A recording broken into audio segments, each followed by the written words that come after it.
Bismillah walhamdulillahi ala ni'matil islami wa kafa biha min ni'mah. Asyhadu an la ilaha illallah wahdahu la syarika lahu wa asyhadu anna sayyidana Muhammadan abduhu wa rasuluhu ila sairil ummah. Allahumma salli wa sallim wa barik ala sayyidina Muhammadin karimil aba'i wal ummahat wa ala alihi wa sahbihi ila yaumil qiyamah. Rabbi shrah li sadri wa yassir li amri wahlul 'uqdatam min lisani yafqahu qawli, saddid lisani wahdi qalbi bihaqqi sayyidina Muhammadin nabi sallallahu alaihi wa sallam. Dusturakum ya ahla dargi wa ya ahla al-batin ya nunqiti wa ya nur, amma ba'd. Jamaah semuanya yang dirahmati oleh Allah Subhanahu wa ta'ala, alhamdulillah kita semua diizinkan dan ditakdir oleh Allah Subhanahu wa ta'ala untuk kembali bisa hadir di tempat yang mulia ini. Semoga kita semua diberi umur panjang, sehat walafiat, terkabul segala hajat, dan setelah itu diberi kesempurnaan husnul khatimah kelak bersama Rasulullah di surganya Allah Subhanahu wa ta'ala. Amin Allahumma amin. Qala al-musannif radhiyallahu anhu wa nafa'ana bi fid darin amin. An Abi Hurairah radhiyallahu ta'ala anhu qala Rasulullah sallallahu alaihi wasallam Inna Allah ta'ala qala man 'ada li waliyan faqad adantuhu bil harbi. An Abi Hurairah, hadis yang ke-38 dari Sayyidina Abi Hurairah radhiyallahu anhu. Manakib beliau sudah dijelaskan di hadis-hadis yang depan. Qala, beliau berkata, qala, telah bersabda Rasulullah sallallahu alaihi wasallam, Innallaha ta'ala qala, sesungguhnya Allah ta'ala berfirman. Berarti ini hadis qudsi. Man 'ada li waliyan faqad adantuhu bil harbi. Man, barang siapa, ada, memusuhi, li, bagiku, waliyan, seorang wali. Wali itu kalau secara arti lafadznya adalah orang yang dicintai. Orang yang dicintai oleh Allah itu namanya wali.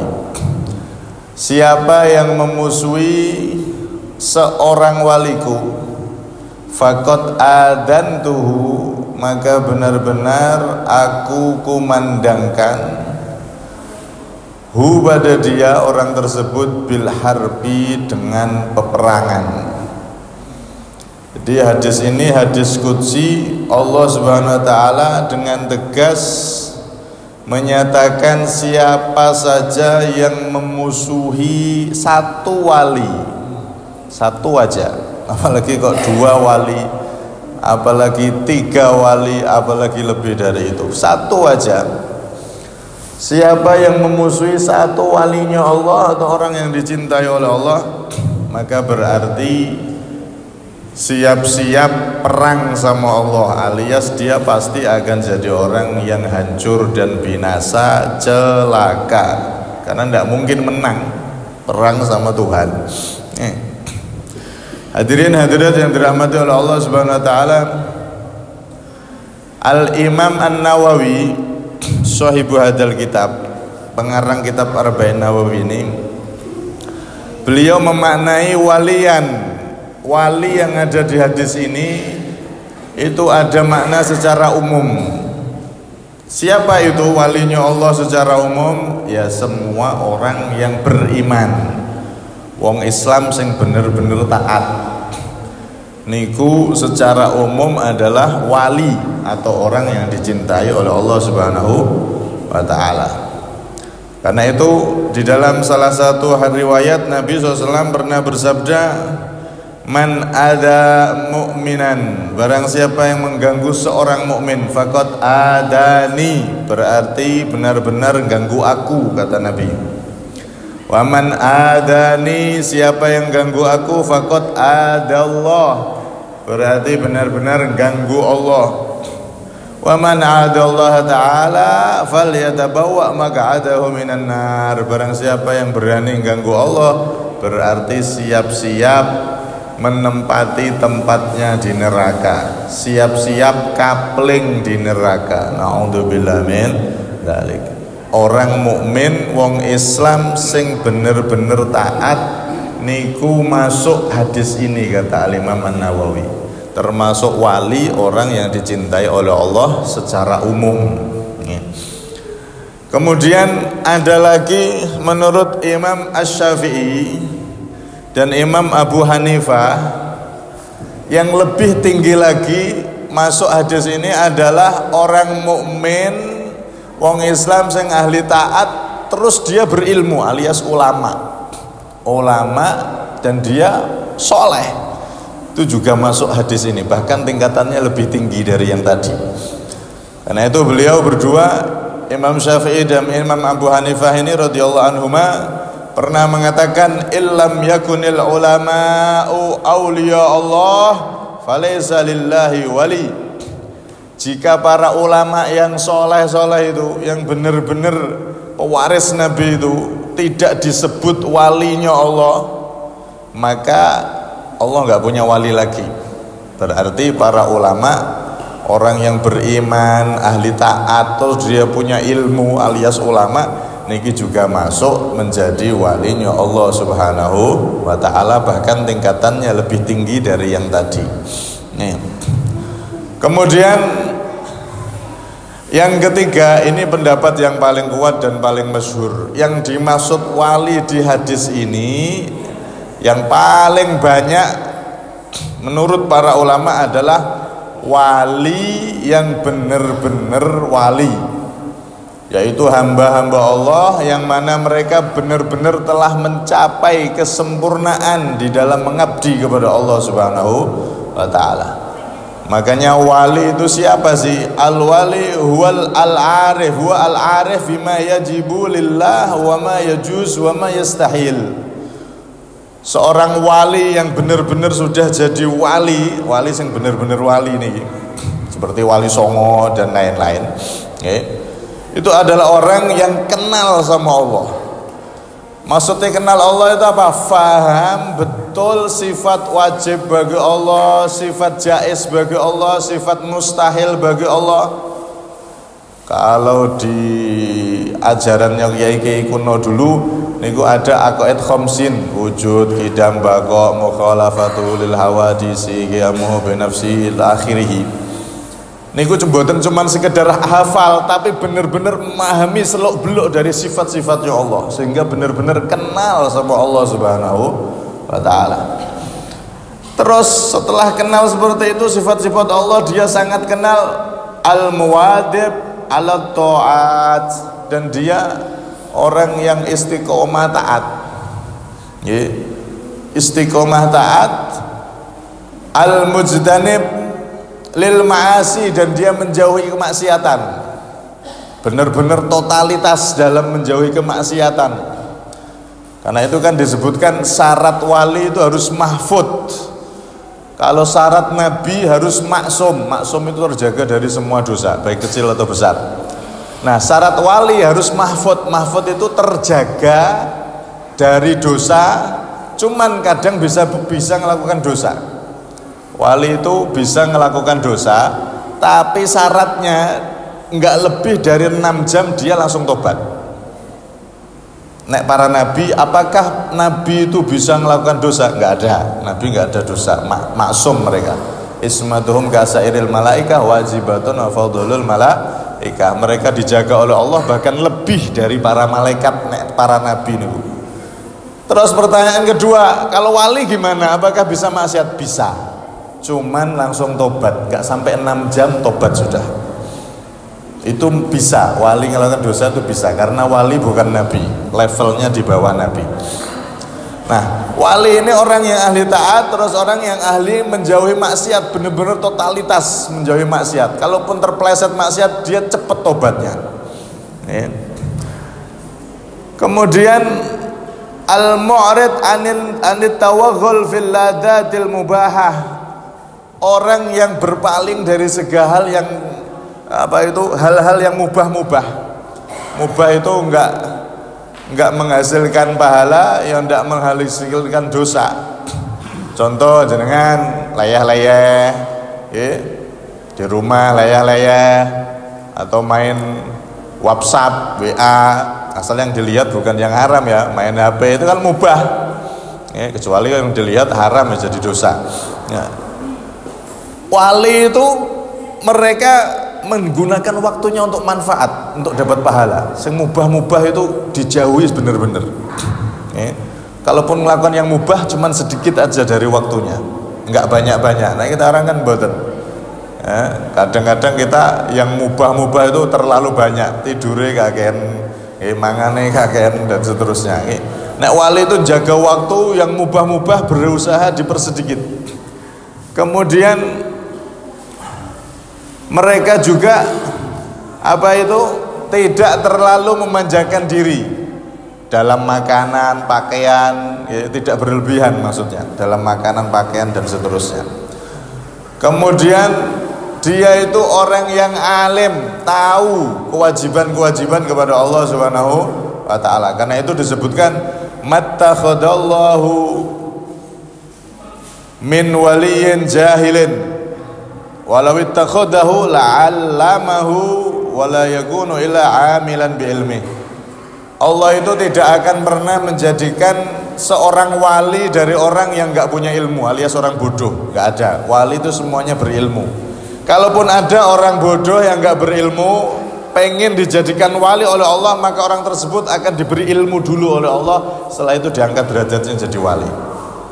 Jadi wali itu pasti tahu segala ilmu yang diwajibkan oleh Allah Subhanahu wa ta'ala. Orang yang benar-benar megang syariatnya Allah Subhanahu wa ta'ala. Karena itu Al-Imam Abu Yazid Al-Bustami, beliau pernah mengatakan, "Lau nadurtum ila rajulin u'tiya minal karamat hatta tarabba'a fil hawa fala taqtadu bih hatta tanduru kaifa tajidunahu 'indal amri wan nahyi wa hifdzil hudud wa adab syariah."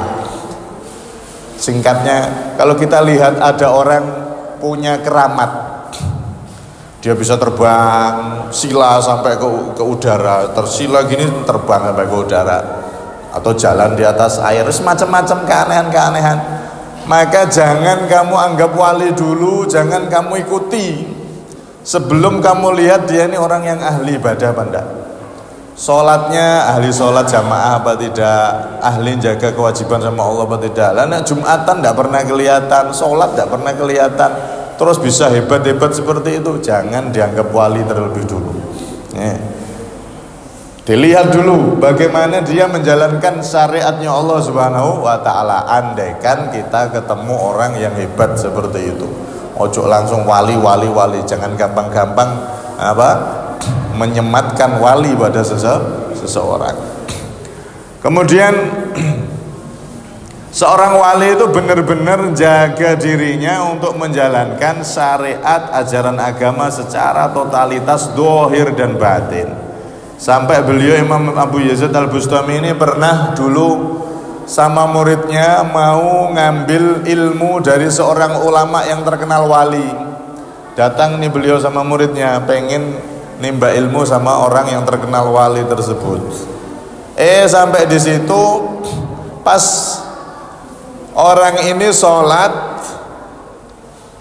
nah pas mau sholat itu dia meludah ke arah kiblat. Masjid zaman dulu kan masih tanah gitu, dia ngeludah di dalam masjid. Ini kan tidak adab sama sekali, nggak ada adabnya ini, nggak ada akhlaknya sama masjid. Akhirnya Abu Yazid Al-Bustami ngomong, ayo kita balik, nggak jadi.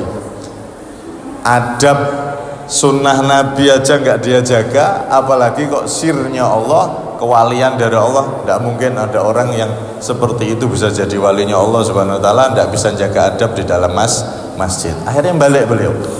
Nah dari situ maka seorang wali ini benar-benar orang yang dia itu ibadah dohir batin dan juga adabnya luar biasa, apalagi kalau di masjid dan seterusnya. Itu wali itu orang yang benar-benar mencapai derajat yang tinggi di sisi Allah SWT karena istiqomahnya. Nah, nanti akan disebutkan oleh Rasulullah di hadis lanjutan ini bagaimana proses hamba itu bisa jadi wali itu bagaimana, nanti akan disebutkan oleh Nabi di hadis lanjutannya ini nanti. Al-Imam Abdurrahman bin Mustafa Al-Idrus radhiyallahu anhu, beliau pernah mengatakan, inna adadal awliya'i fi kulli zaman la yanqusuna an adadil anbiya mi'atu alfin wa arba'atun wa ishruna alfa wali. Sesungguhnya hitungan para walinya Allah di setiap zaman itu sama seperti hitungan para nabi. Para nabi itu kan jumlahnya 124.000 nabi kurang lebih. Ada riwayat sahabat Abu Dar tanya sama Rasulullah, kam al-anbiya, wahai Nabi Muhammad, berapa sih jumlah para nabi? Maka beliau jawab 124.000 nabi. Itu memang ada riwayatnya, yang jawab langsung Rasulullah SAW, walaupun itu bukan hadis sahih. Jumlah para nabi dari Nabi Adam hingga Nabi kita Muhammad itu sebanyak itu 124.000. Yang wajib kita hafal nama-namanya cuman 25 nabi, karena beliau-beliau itu yang dicatat namanya di dalam Al-Quran. Kalau yang lain enggak wajib dihafal, karena enggak tercatat di Al-Quran. Nah, kon ngapalno juga repot ge, 124.000 kon ngapalno, was pusing, ora ilang-ilang nggawe pusinge. Kata beliau, para wali itu adalah pewarisnya para nabi. Mereka itu sama jumlahnya dengan jumlah para nabi, yaitu 124.000 wali di setiap zaman. Setiap tahun jumlah wali sedunia itu segitu.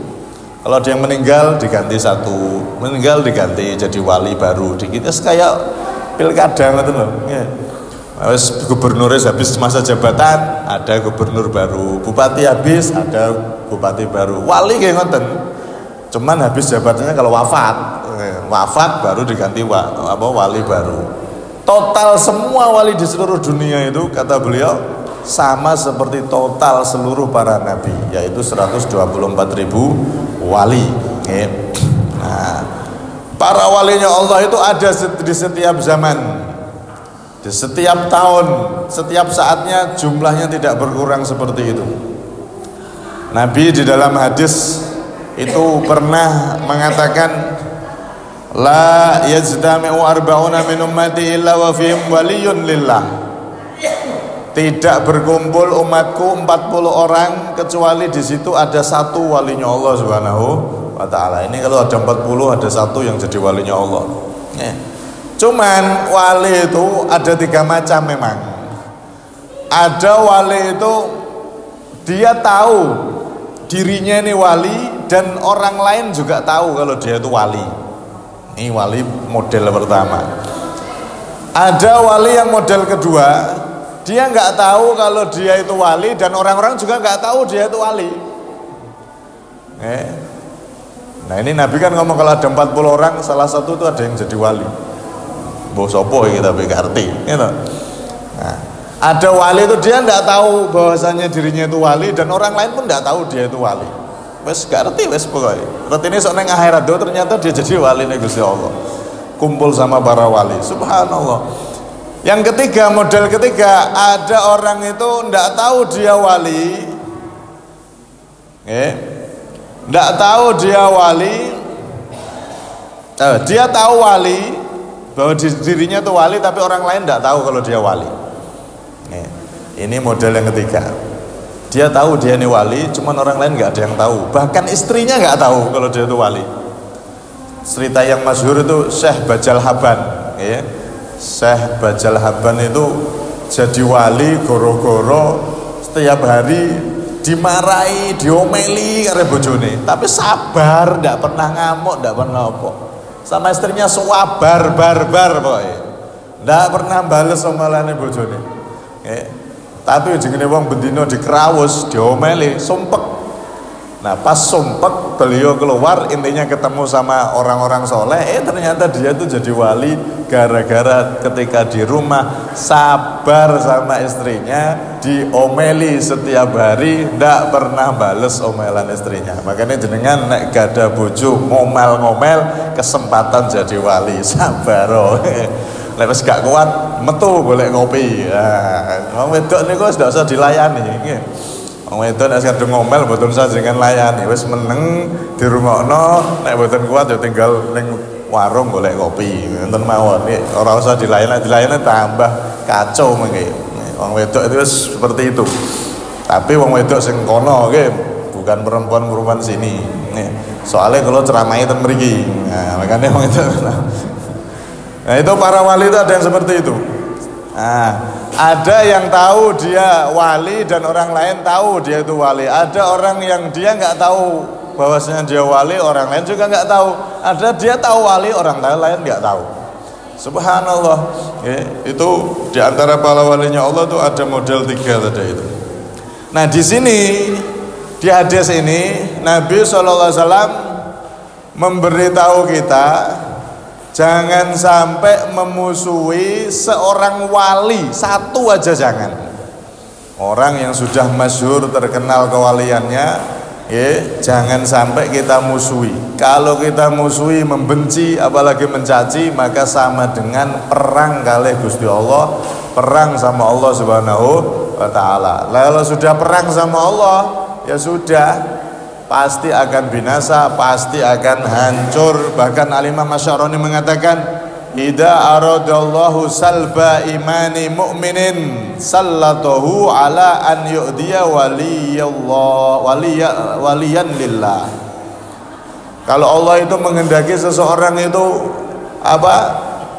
mati su'ul khotimah, bahkan su'ul khotimah yang paling parah alias imannya dicabut, matinya dalam keadaan kafir, nggak bawa iman. Mungkin tetangganya orang-orang dia dikubur di pemakaman orang Islam, ya dikafani, ya disolati, tapi imannya dicabut sama Allah. Hakikatnya dia jadi orang kafir, nggak ada yang tahu kecuali Allah sama dia. Di alam kuburnya ternyata dia dikumpulkan bersama orang-orang kafir. Imannya benar-benar dicabut. Pas mati nggak gawa iman, nggak gawa Islam. Tapi orang-orang nggak ada yang tahu. Dikiranya ya Muslim. Itu kenapa? Orang itu kalau sudah dicabut imannya, itu biasanya kata Imam Sya'rani, dia itu suka ganggu waline Gusti Allah, membenci para walinya Allah Subhanahu wa taala. Karena itu jangan suka kita benci sama orang mukmin, orang yang beriman semuanya, para ulama, apalagi kok wis terkenal wali, jangan sampai kita benci, karena itu berbahaya sekali. Membenci para walinya Allah itu bisa benar-benar menjadikan orang su'ul khotimah, dicabut imannya, dikumpulkan dengan orang-orang kafir. Na'udzubillah min dzalik. Nah, di hadis ini, apakah kita itu kalau memusuhi seseorang atau nggak cocok sama orang, dia ini misal terkenal wali, tapi kita ada urusan ekonomi, misal wong iki terkenal wali tapi punya hutang sama saya, kini tak tagih hutangnya, ini boleh apa enggak? Ini wali nih, kira-kira nyakiti hatinya apa enggak? Maka kata ulama, yang dimaksud musuhi wali bisa jadikan su'ul khotimah itu memusuhi wali karena kewaliannya. Memusuhi wali karena kewaliannya. Lah nek misalkan untuk urusan yang lain, untuk urusan yang lain seperti utang piutang, gimana kita nagih, apakah boleh? Boleh, nggak apa-apa. Jangankan wali, Nabi Muhammad SAW aja ditagih sama orang Yahudi utang. Jadi bukan berarti nek wis terkenal jadi wali terus dia punya masalah ekonomi, masalah utang piutang dan lain, berarti kalau kita minta hutang kita kepada dia nanti nyakiti hatinya, kita perang sama Allah. Bukan, nggak seperti itu. Kalau untuk urusan-urusan duniawi, urusan-urusan yang bukan tentang kewalian, kita memusuhi atau beda pendapat sama dia bukan atas dasar kewaliannya, atas dasar urusan lain seperti urusan duniawi dan lain-lain, maka ndak apa-apa. Tapi nggih sing sopan, nyuwun sewu Pak Wali misal, jenengan niku utang sama saya, sahur, betul apa-apa, ndak apa-apa. Walaupun dia tersinggung, loh, kamu ini gimana? Saya ini wali loh, misalnya tersinggung, nggak apa-apa, nggak kewalat, betul nopo-nopo. Yang penting kita nagihnya itu dengan sopan, dengan baik. Jadi bukan berarti nek wis dadi wali wis sak penake dhewe. Misal ini gitu. Nah, kalau untuk urusan-urusan seperti itu boleh kita beda pendapat, boleh kita minta disaur utangnya ataupun urusan-urusan yang lain itu boleh. Jadi yang dimaksud di hadis ini, siapa yang memusuhi, mengganggu, menyinggung hati waliku itu atas dasar kewalian, maka baru yang seperti ini perang sama Allah Subhanahu wa taala, berbahaya, bisa suul khotimah. Tapi kalau untuk urusan-urusan duniawi dan lain-lain, asal kita nagih secara wajar, tidak apa-apa, boleh. Jadi jangan sampai disalahpahami, berarti nek wis wali kita orang dianus menengai. Enggak boleh kita minta utang atau lain-lain, itu boleh aja. Nah, di sini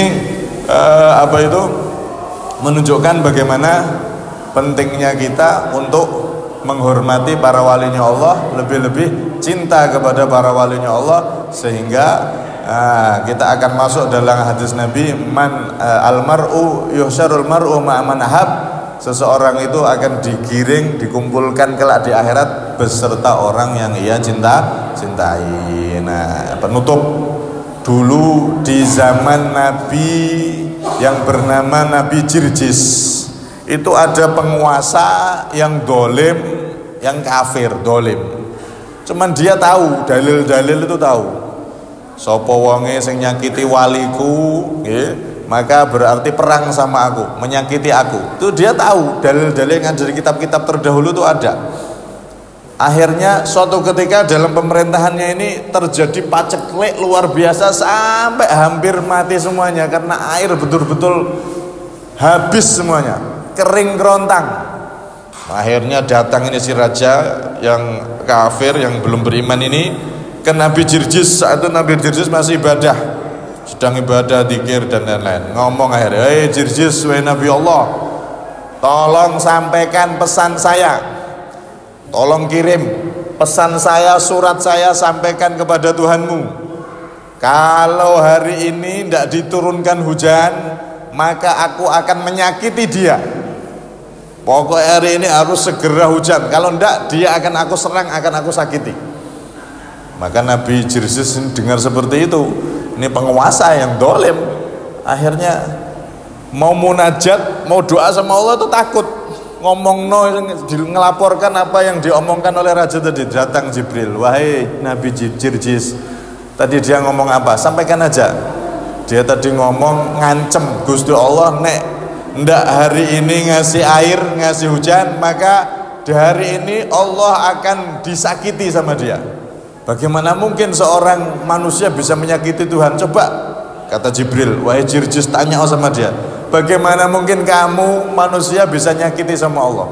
Bener, Nabi Jirjis akhirnya menempuh jalan sampai ke istananya si raja untuk menyampaikan wahyu dari Jibril tadi.